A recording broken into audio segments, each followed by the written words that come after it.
और आगे बढ़िए। इसी समाज में हम देखते हैं, लड़की पैदा हुई, बाप की पेशानी पर बल पड़ गए, ये लड़की कहां से आ गई। हालात ये हैं, गवर्नमेंट की स्कीमें आती हैं। अभी प्राइम मिनिस्टर साहब की एक स्कीम चल रही है, सुकन्या समृद्धि योजना। लड़कियों के नाम पर पैसा इकट्ठा करो, जब वो 20 साल की हो जाए, शादी के काबिल हो जाए, तो आपके पास अच्छा खासा पैसा हो जाए। यानी कहीं ना कहीं समाज में ये सोच मौजूद है कि लड़की आई है तो एक बोझ बन के आई। बेटी पैदा हुई तो मां बाप के माथे पर बल पड़ गए, ये मुसीबत कहां से आ गई। कल जब ये लड़की जवान होगी, हमें इसकी शादी करना पड़ेगा, इसके जहेज का इंतजाम करना पड़ेगा। इस जहेज की रस्म ने कितनी बच्चियों की, मेरे प्यारे साथियों, जान ले ली। गरीब बाप अपनी बेटी के जहेज का इंतजाम नहीं कर पा रहा है, बाप चिंता में जिंदगी गुजार रहा है, बेटी चिंता कर रही है कि मेरा बाप कब मेरी शादी करेगा। बेटे तो कभी कभी खुल के बोल देते हैं बाप से, मेरी शादी कराइए। बेटा कुछ करे या ना करे, कमाए या ना कमाए, शादी के काबिल हो गया तो बाप को जाके सुना देगा, मेरी शादी क्यों नहीं करा रहे। बेटी तो नहीं सुनाती ना, बेटी तो शर्माती है। बेटी 25 साल की हो गई, 30 साल की हो गई, 35 साल की हो गई, अब तो रिश्ते नाते आने भी बंद हो गए। मेरे प्यारे साथियों, इस जहेज की रस्म की वजह से कितनी लड़कियों की जवानी बर्बाद हो गई, उनको रिश्ते नहीं मिल रहे। और एक बात बोलूं आपसे, अगर आप जहेज को रोकना चाहते हैं तो आप सिर्फ लड़की वालों को, ये लड़के वालों से के कहने से ये काम नहीं चलेगा कि आप जहेज मत लीजिए। लड़की वालों की भी जिम्मेदारी है कि वो दीनदारी देख करके शादी करें। अगर लड़के वाले लालच कर रहे हैं कि हम ऐसी लड़की क्या शादी करें जहां से जहेज ज्यादा मिलेगा, तो माफ करना, लड़की वाले भी लालची होते हैं और वो तलाश करते हैं ऐसा रिश्ता जहां दामाद बहुत पैसे वाला या सरकारी नौकरी वाला या बहुत बड़ा बिजनेसमैन मिल जाए। अगर कोई मिडिल क्लास का लड़का है, कोई मामूली कमाने वाला लड़का है, उस लड़के के साथ कोई जल्दी अपना रिश्ता करना नहीं चाहता है।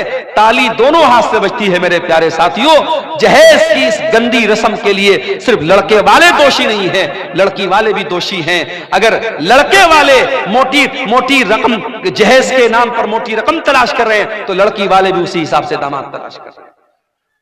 अल्लाह के प्यारे नबी ने क्या फरमाया, इज़ा खतब इलैकुम मिम्मन तरज़ौन दीनहु व खुल्क़हु, जब तुम्हारी लड़कियों के लिए ऐसा रिश्ता आ जाए, लड़का दीनदार है, लड़का बाखलाक है, फज़व्विजूहु, तो तुम अपनी लड़की की शादी उससे कर दो। देखो अल्लाह के नबी ने 4 बेटियों की शादी की। मालूम है आपको, नबी की 4 बेटियां थी। सबसे बड़ी बेटी का नाम क्या था, कोई बता सकता है? इधर से कोई बताए नबी की बड़ी बेटी का नाम। बोलो भाई, सो गए क्या? मालूम है नबी की बड़ी बेटी का नाम? ज़ैनब। नबी की बड़ी बेटी का नाम ज़ैनब। और दामाद का नाम, ज़ैनब के शौहर का नाम बोलो, नहीं मालूम?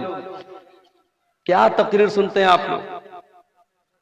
तकरीर सुन सुन के बूढ़े हो गए और आज तक नबी की बेटियों का नाम नहीं मालूम, नबी के दामादों का नाम नहीं मालूम। नबी की बड़ी बेटी का नाम ज़ैनब और ज़ैनब के शौहर का नाम था अबुल आस बिन रबी रजी अल्लाह ताला। नबी की दूसरी बेटी नाम था रुकैया, उनके शौहर का नाम उस्मान गनी। रुकैया का इंतकाल हो गया, नबी ने अपनी तीसरी बेटी की शादी हजरत उस्मान से कर दी। तीसरी बेटी का नाम था उम्मे कुलसूम, इनकी शादी हुई हजरत उस्मान से।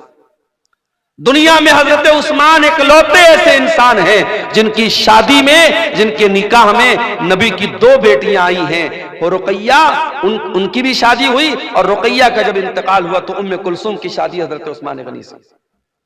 और नबी की सबसे छोटी बेटी, सबसे चौथे नंबर की बेटी का नाम था फातिमा, उनकी शादी किससे हुई? हजरत अली से। मेरे प्यारे साथियों, नबी ने अपने बेटियों के रिश्ते करने में दीनदारी देखी है। नबी ने रुपया पैसा नहीं देखा है, नबी ने जमीन और जायदाद नहीं देखी है। आपने सबसे लाडली बेटी, सबसे छोटी बेटी हजरत फातिमा का जब निकाह तय किया हजरत अली के साथ, हजरत अली के पास कुछ भी नहीं था। आपने अली से पूछा, क्या अली तुम्हारे पास क्या है? कहा, अल्लाह के नबी मेरे पास एक घोड़ा है, एक ज़रा है। आपने कहा कि घोड़ा अपने पास रखो, ज़रा बेच दो। ज़रा बोलते थे लोहे की एक ड्रेस होती थी जो जंग के मैदान में लोग पहनते थे। अल्लाह के नबी के हुक्म से हजरत अली ने वो अपनी ज़रा बेच दी, जिसको उस्मान गनी ने 380 दिरहम में खरीदा। और उसी पैसे से अल्लाह के नबी ने हजरत अली से कहा कि मेहर का इंतजाम करो, क्योंकि हजरत अली अल्लाह के नबी के दामाद भी थे और हजरत अली किसके बेटे थे? अबू तालिब के बेटे थे। और अबू तालिब कौन थे? नबी के चचा थे। तो नबी ने अपने चचा के इंतकाल के बाद हजरत अली को अपनी परवरिश में ले लिया था। तो हजरत अली के गार्जियन भी अल्लाह के नबी थे, तो इसलिए आप हजरत अली के बाप की हैसियत से भी ये शादी करा रहे थे। आपने हजरत अली से कहा तो मेहर का इंतजाम करो। और उसके बाद चूंकि नई गिरस्ती थी, नया घर बनाना था, हजरत अली के पास कुछ नहीं था, तो अल्लाह के नबी ने हजरत अली ही के पैसे से एक तकिया खरीदा, एक चादर खरीदा और एक पानी का बर्तन, मशकेजा, ऐसी जरूरत की 4-5 चीजें खरीदी हैं। कुछ लोग इसको जहेज का नाम देते हैं, माफ कीजिए ये जहेज नहीं था, ये हजरत अली ही के पैसे से अल्लाह के नबी ने इसको लिया था और अपनी बेटी को दिया था। नबी ने रिश्ते में क्या देखा? दीनदारी देखी है मेरे प्यारे साथ। वल्लाह आज मेरे पास ऐसे नौजवानों के भी फोन आते हैं जो बड़े दर्द के साथ और बड़ी तकलीफ के साथ कहते हैं कि मौलाना आज हमारी शादियां नहीं हो रही, अच्छे रिश्ते नहीं मिल रहे, क्योंकि हमारे रिश्ते इसलिए रिजेक्ट हो रहे हैं क्योंकि लड़की वालों को लखपति और करोड़पति रिश्ते चाहिए, आला शानदार मकान चाहिए, सरकारी नौकरी चाहिए। हम दीनदार हैं, हम नमाजी हैं, हम बाअखलाक हैं, हम तकवा के रास्ते पे चल रहे हैं, मगर हमें कोई बाप अपनी बेटी देने को तैयार नहीं है। मेरे प्यारे साथियों, जहेज की इस गंदी रस्म को अगर खत्म करना है तो हमें और आपको रिश्ते नाते में दीनदारी को लाना पड़ेगा। अल्लाह के नबी के एक सहाबी थे, उनका नाम था जुलैबीब रजी अल्लाह ताला अन्हु। जुलैबीब बड़े हंसी मजाक करने वाले सहाबी थे। वो अल्लाह के नबी के पास आते थे, हंसी मजाक करते थे, अल्लाह के नबी को हंसाया करते थे। जुलैबीब रजी अल्लाह ताला अन्हु के चेहरे पर चेचक के कुछ दाग भी थे, उनके चेहरे पर कई दाग थे, वो ज्यादा खूबसूरत भी नहीं थे, काले कलूटे थे। एक मर्तबा अल्लाह के प्यारे नबी ने हजरत जुलैबीब से पूछा कि ऐ जुलैबीब, क्या तुम्हारी शादी हो गई है? जुलैबीब ने कहा नहीं है अल्लाह के नबी, मेरी शादी तो नहीं हुई है। आपने कहा क्यों शादी क्यों नहीं कर रहे हो? कहा अल्लाह के नबी, मैं गरीब आदमी हूं, मेरे चेहरे पर चेचक के दाग भी निकले हुए हैं, मैं काला कलूटा भी हूं, मुझे अच्छा रिश्ता नहीं मिलेगा, इसलिए मैं शादी नहीं कर पा रहा हूं। आपने कहा कोई बात नहीं, हम तुम्हें एक अच्छा रिश्ता दिलाएंगे, हम तुम्हारी शादी करेंगे। कुछ दिनों के बाद अल्लाह के नबी के पास एक अंसारी साहबी आते हैं। अय अल्लाह के नबी, मेरी बहुत खूबसूरत एक बेटी है, मैं अपनी बेटी के लिए एक अच्छा रिश्ता तलाश कर रहा हूं। मेरी बेटी बहुत नेक है, दीनदार है, 5 टाइम की नमाजी है, मुत्तकी और परहेजगार है मेरी बेटी। अय अल्लाह के नबी, मैं अपनी बेटी का निकाह करना चाहता हूं, अगर कोई अच्छा रिश्ता हो तो बता दे। आपने कहा कि आपकी बेटी के लिए एक रिश्ता मेरे पास है। सहाबी बहुत खुश हो गए, कहा अल्लाह के नबी जल्दी बताइए किसका रिश्ता है? आपने कहा हम तुम्हारी बेटी की शादी जुलैबीब से करना चाहते हैं। सहाबी जानते थे जुलैबीब को, सहाबी के माथे पर बल पड़ गया, लेकिन चूंकि अल्लाह के नबी की बात थी इसलिए कुछ कह भी नहीं सकते थे। कहा अल्लाह के नबी, मैं एक मर्तबा अपने घर में मशवरा कर लेता हूं, उसके बाद आपको कोई जवाब देता हूं। अंसारी साहबी अपने घर आए, बड़े गौर से सुनना मेरे प्यारे साथियों, नबी के दौर में, सहाबा के दौर में शादियां कैसे होती थी और रिश्ते कैसे होते थे, जरा गौर करना। अंसारी साहबी अपने घर आए और अपनी बीवी से कहने लगे कि ऐ मेरी मोहतरमा, है मेरी बीवी, अल्लाह के प्यारे नबी ने हमें एक रिश्ता दिया है, हमारी बच्ची के लिए, हमारी बेटी के लिए एक रिश्ता पेश किया है। उसकी बीवी भी बहुत खुश हो गई।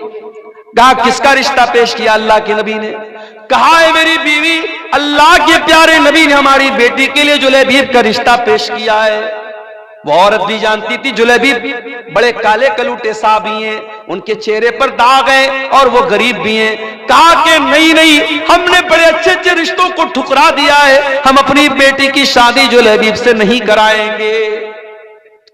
फैसला कर लिया मां ने और बाप ने कि नहीं, हम ये रिश्ता कबूल नहीं करेंगे। हम लोग अल्लाह के नबी को जवाब दे देंगे कि अल्लाह के नबी, हमें ये रिश्ता मंजूर नहीं है। बाप जब जाने लगा घर से, अंदर से लड़की आई, ऐ मेरी अम्मी जान, ऐ मेरे अब्बू जान, एक मिनट मेरी बात सुन लीजिए। आप लोग ये रिश्ता पसंद नहीं कर रहे हैं, लेकिन आप ये भूल रहे हैं ये रिश्ता नबी ने पेश किया है, ये रिश्ता हमारे पास लाने वाले अल्लाह के नबी हैं। हो सकता है ये नबी का रिश्ता है, नबी ने पेश किया है, हो सकता है कि इसी रिश्ते में अल्लाह ताला ने मेरे लिए बरकत रखी हो। ऐ मेरे अब्बू जान, आप मेरी शादी उसी से करा दीजिए जिसके साथ अल्लाह के नबी ने रिश्ता पेश किया है, मैं तैयार हूं। अल्लाह अकबर। उस दौर की औरतें भी कैसी होती थी। आज तो कितने नौजवानों का रिश्ता जब फोटो जाता है लड़की के पास और लड़की देखती है दाढ़ी वाला है, नहीं नहीं ये नहीं चलेगा, मैं इस मुल्ला से शादी नहीं करूंगी, मैं इस दाढ़ी बाबा से शादी नहीं करूंगी। कितनी लड़कियां हैं जो जिद करके अपने शौहर की दाढ़ी को छोटा करवा देती। कितनी औरतें हैं जिनके नखरों की वजह से शौहर हराम काम कर लेता है। मेरे प्यारी मां और बहनों, नबी के दौर की औरतें कैसी थीं? सहाबी की बेटी कह रही है कि अय अब्बा जान, अगर नबी ने ये रिश्ता पेश किया है, मैं शादी करने को तैयार।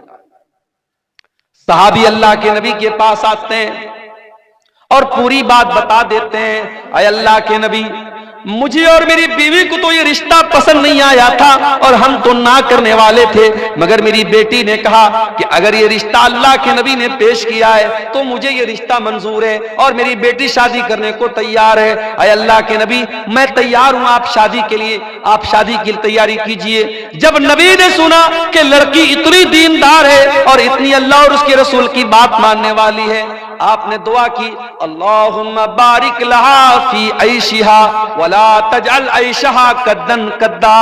ऐ अल्लाह, इस लड़की की जिंदगी में तू बरकतें अता फरमा दे, इस लड़की की जिंदगी में कभी परेशानी ना आए। कुछ दिनों के बाद शादी हुई और वो लड़की अपने शौहर के साथ, हजरत जुलैबीब के साथ हंसी खुशी जिंदगी गुजार रही। कुछ दिनों के बाद अल्लाह के नबी सहाबा के साथ एक जंग में जाते हैं। उस जंग में जुलैबीब भी जाते हैं और जंग के बाद जब शहीदों की लाशों को रखा जाता है, हजरत जुलैबीब रज़ी अल्लाह ताला अन्हु मैदान जंग में उनकी लाश नहीं मिलती है। अल्लाह के नबी अपने सहाबा से कहते हैं, जरा तलाश करो, कहीं ना कहीं जुलैबीब की लाश भी मिलेगी। जुलैबीब की जब लाश मिलती है मेरे प्यारे साथियों, तीरों और तलवारों के जख्म से भरी हुई लाश, 7-8 दुश्मनों के बीच में अकेली लाश, जो ये बता रही थी कि जुलैबीब दुश्मनों के नरगे में थे, दुश्मनों के घेरे में थे और कई लोगों से लड़ते हुए वो अल्लाह को प्यारे थे। अल्लाह के नबी ने देखा जुलैबीब को, आपने कहा ये मेरा नौजवान सहाबी है, इसने अल्लाह की राह में लड़ते लड़ते जान दे दी। आपने जुलैबीब की लाश को उठाया और अपने कंधे पर आपने उठा करके उसकी लाश को कब्र में आपने उतारा।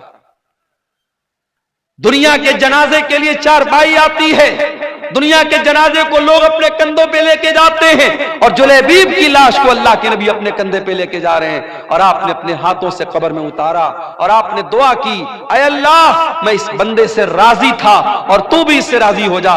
सहाबा कहते हैं कि जुलैबीब की कब्र को देख करके और उनकी लाश के साथ नबी का मामला देख करके हमारे दिल में यह तमन्ना पैदा हुई कि काश ये हमारी कब्र होती और नबी ने हमारे लिए दुआ की।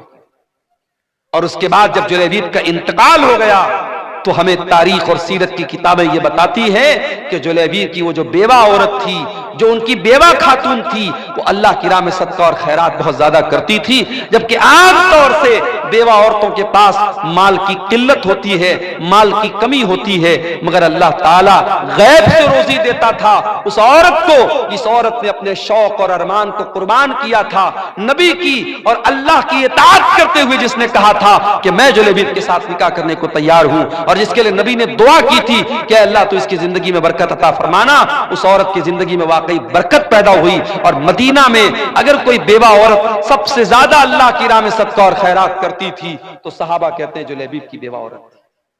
मेरे अजीजों, मेरे भाइयों, मेरे बुजुर्गों, ये सहाबे किराम की सोसाइटी थी। हम और आप जरा अपनी सोसाइटी का जायजा लें। हमारे यहाँ रिश्ते नाते में सिर्फ हम सामने वाले की खूबसूरती देखते हैं, सिर्फ रुपया पैसा देखते हैं, सिर्फ जात और बरादरी देखते हैं, हम दीनदारी नहीं देखते हैं। ये जहेज की रस्म ये नहीं खत्म हो सकती, ये लालच नहीं खत्म हो सकता जब तक हम रिश्ते नातों की बुनियाद दीनदारी पर नहीं करें।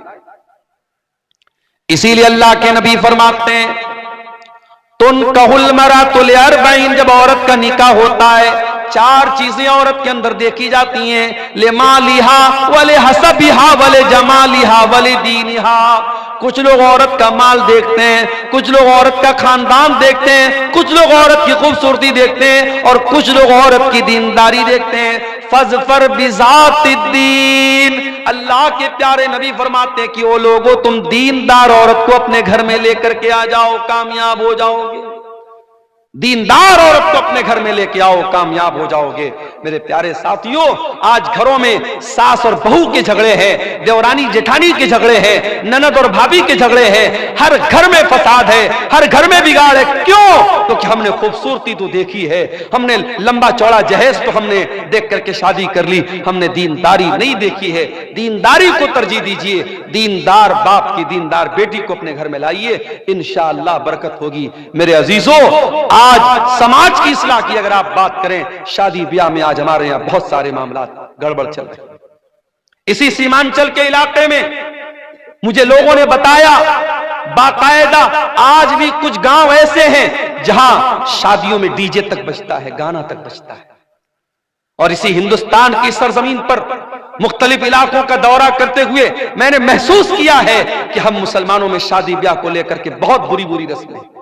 अभी मुंबई में परसों में गया था, जहां उलमा को ठहरने का इंतजाम किया गया था। एक मैरिज हॉल था, एक शादी हॉल था, ऊपर उलमा के रहने का इंतजाम किया गया था, नीचे कोई शादी हुई थी, मुसलमान की शादी थी। और सामने जहेज, सामने जो मंडप लगा हुआ था, मंडप में दुल्हन जो है सज करके संवर करके और लहंगा वगैरह पहन करके और मेकअप वगैरह करके बैठी हुई थी, और रिश्तेदार सब आ रहे हैं, मर्द भी आ रहे हैं, औरतें भी आ रही हैं, और सब उसको देख रहे हैं। ये बहुत सारे इलाकों में ये चलता है कि दुल्हन को बाकायदा मर्द हजरात भी आकर के देखते हैं और मुंह दिखाई तक देते हैं। मेरे प्यारे साथियों, ये रस्में इस्लाम के अंदर नहीं है। इस्लाम बड़ा पाकीज़ा मजहब है, इस्लाम बड़ा साफ सुथरा मजहब है। हमने रस्म और रिवाज के जरिए शादी ब्याह के इस बंधन को बहुत ही नापाक बना डाला है मेरे साथ। और फजूल खर्ची अल्लाह की पनाह है। फजूल खर्ची तो इस कदर हो रही है शादी के मौके पर जिसकी कोई हद नहीं है। कोई बारात पर पैसे लुटा रहा है, कोई अपनी बेटी को सोने से तौल रहा है, कोई बारातियों पर नोटों की गड्डियां बरसा रहा है, कोई आतिशबाजी पर पानी की तरह पैसे खर्च कर रहा है। वो उम्मत जिसके बच्चे आज भूखे प्यासे तड़प रहे हैं, जिसके गरीब बच्चे आज पैसे की कमी की वजह से अपनी पढ़ाई पूरी नहीं कर पा रहे हैं, इस उम्मत की कितनी गरीब लड़कियां शादी का इंतजाम न होने की वजह से शादी नहीं कर पा रही हैं, उस उम्मत में पैसे वाले लोग अपनी लड़की और लड़कियों की शादी पर बेतहाशा पैसे खर्च करते हैं। मेरे प्यारे साथियों, ये माल अल्लाह की अमानत है। अल्लाह पूछेगा, ये माल हमने तुमको दिया था, मैंने तुमको इसलिए दिया था ताकि तुम सही रास्ते पर खर्च करो। तुमने अपने माल को फजूल खर्ची में और नाजायज जगहों पर क्यों खर्च किया? मेरे प्यारे साथियों, हमें इसका जवाब देना।